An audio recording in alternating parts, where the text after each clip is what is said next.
Hola a todos. Seguimos con esta temática de cómo abordar la crisis en nuestra vida. Cuando hablo de la prueba o la crisis, hablo de un estado más intenso que esas contrariedades transitorias que nos vienen en la vida. Y estoy hablando de crisis en donde tenemos que definir quizás situaciones en donde tenemos que pasar de un estado de confort a un estado quizás de escasez o de mayor interioridad. Todos sabemos de qué estamos hablando cuando hablamos de crisis. Debemos entender que la crisis no es solo un tema de tratar de mantenernos a flote, sino más bien reconocer que es un tiempo de gracia, donde se nos desprenden o Dios nos poda en muchas situaciones. Al considerar la experiencia de Jesús en el huerto de Getsemaní, podemos encontrar que esa experiencia que tuvo fue única, en mi opinión. La crisis fue más intensa allí en Getsemaní que en cualquier otra ocasión de la vida de Jesús. Su sudor era como gotas de sangre, el anhelo por permanecer en esta tierra, amando a los suyos, y por otra parte, ceder esa voluntad para ir a la cruz de una manera voluntaria, que nadie le quita la vida, él la pone ante el Padre en amor por nosotros.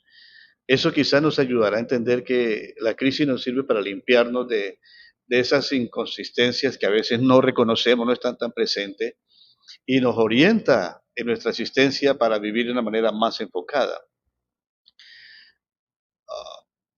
Poco estamos metidos dentro de nuestra situación para observarnos o para entender el ritmo de las crisis o de los problemas o de las contrariedades, las tribulaciones.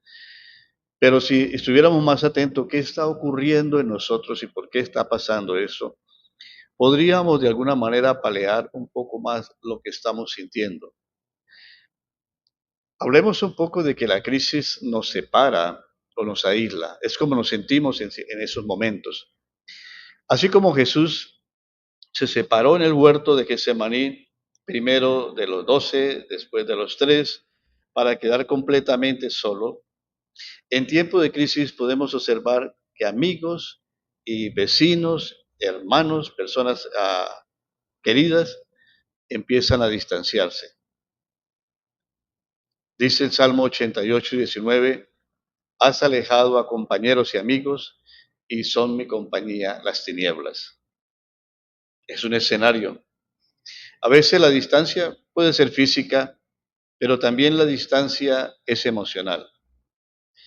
Elifaz, considerado amigo de Job, le increpa y cuestiona en medio del sufrimiento. Job está en medio de una crisis. Él no entiende qué está pasando. Siendo un hombre que ha hecho lo correcto, es un hombre justo, le sobrevienen tantas calamidades. Y él está intentando encontrar respuestas. Los amigos hacen silencio durante el primer episodio, pero luego se levanta uno de esos amigos, Elifaz, a cuestionarlo y a ahondar más su sufrimiento. Vienen las preguntas, ¿por qué está ocurriendo esto? Dice Elifaz a Job, ¿te molestaría si tratara de hablar contigo? Job, le dice Elifaz, Job, tú le has enseñado a muchos y has fortalecido a gente necesitada. Tus consejos han dado firmeza al que vacilaba y ha fortalecido a los débiles. Pero ahora que algo malo te sucede, te molestas, estás abrumado y te angustias. ¿No te da confianza tu fe en Dios? ¿No te llena de esperanza tu vida honesta? Hoy 4 del 1 al 6. Las palabras de Elifaz parecieran acertadas del momento, pero no es así. Le está increpando a Job, ¿por qué estás tan abrumado? Y las palabras correctas no son esas para decirle a Job, así hacemos nosotros a veces en medio de intentar consolar a otros. Tú que hacías esto, tú que hacías aquello, ¿por qué ahora no puedes salir de tu situación? Al comienzo podemos sentirnos aislados en medio de las situaciones. Pueden pasar dos cosas o más. Solo menciono dos. Algunas personas se retiran para dejarnos espacio. Nos conocen y dicen, necesita un espacio.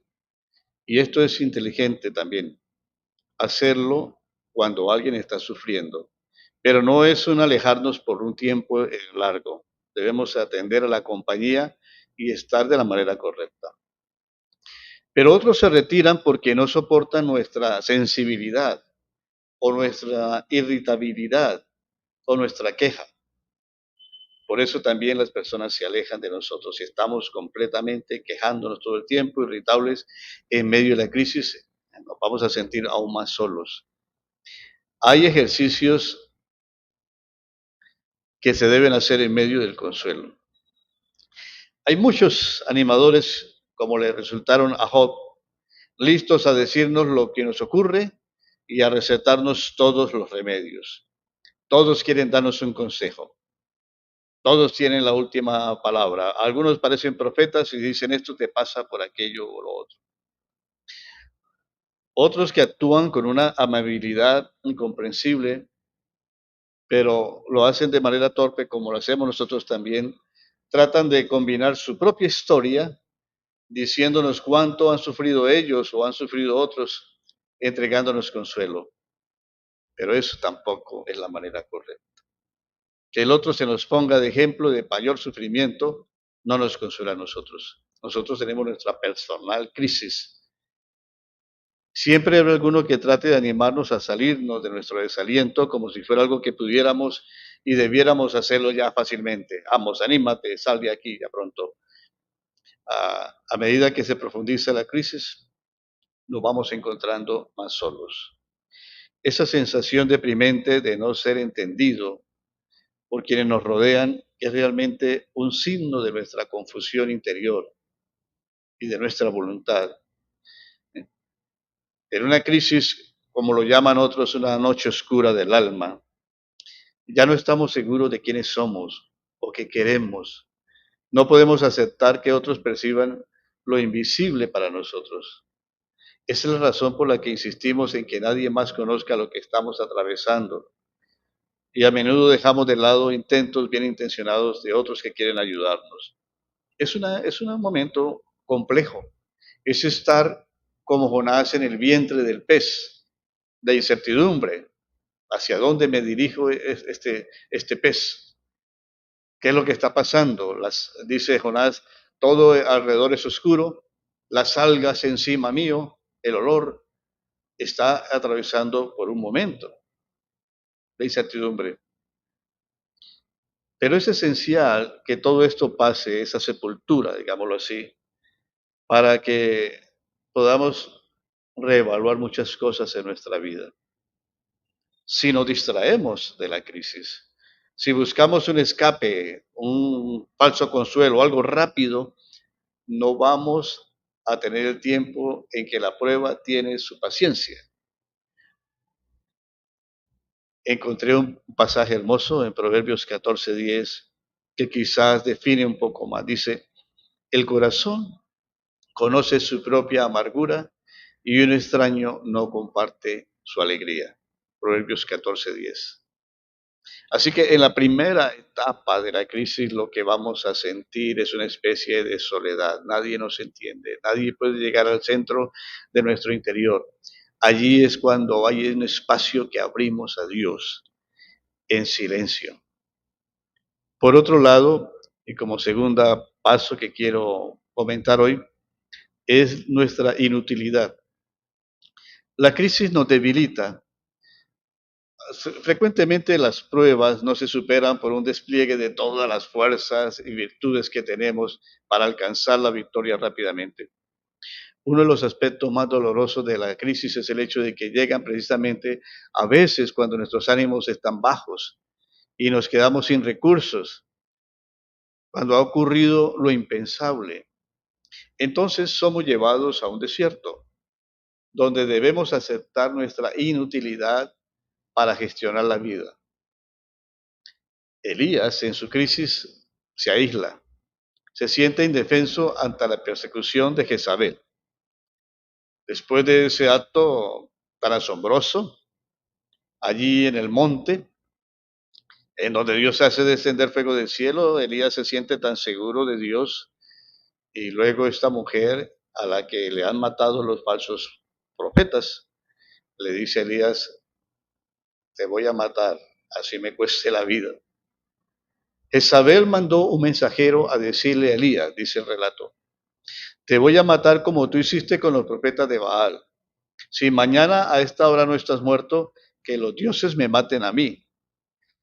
Cuando Elías supo eso, se asustó tanto que huyó a Beerseba, en el territorio de Judá.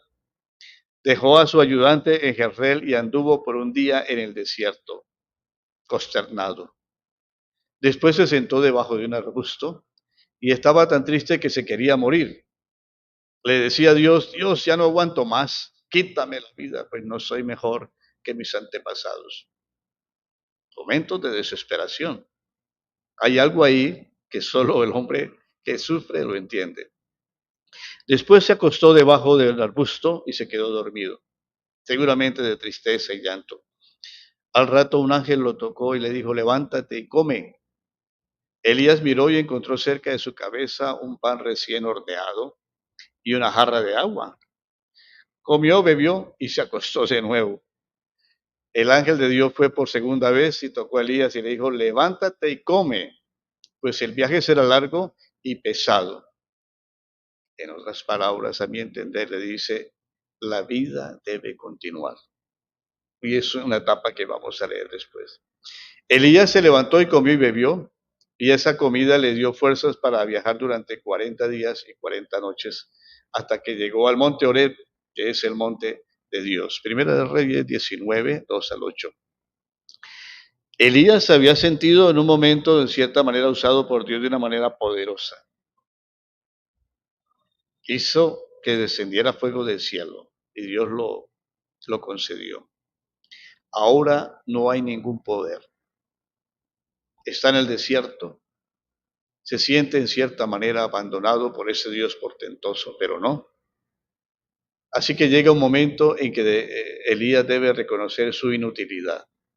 No fuiste tú el que hiciste descender fuego del cielo, fue Dios. Pensamos, bueno, si pudiéramos correr y escondernos, la tormenta va a pasar. Puede ser una opción.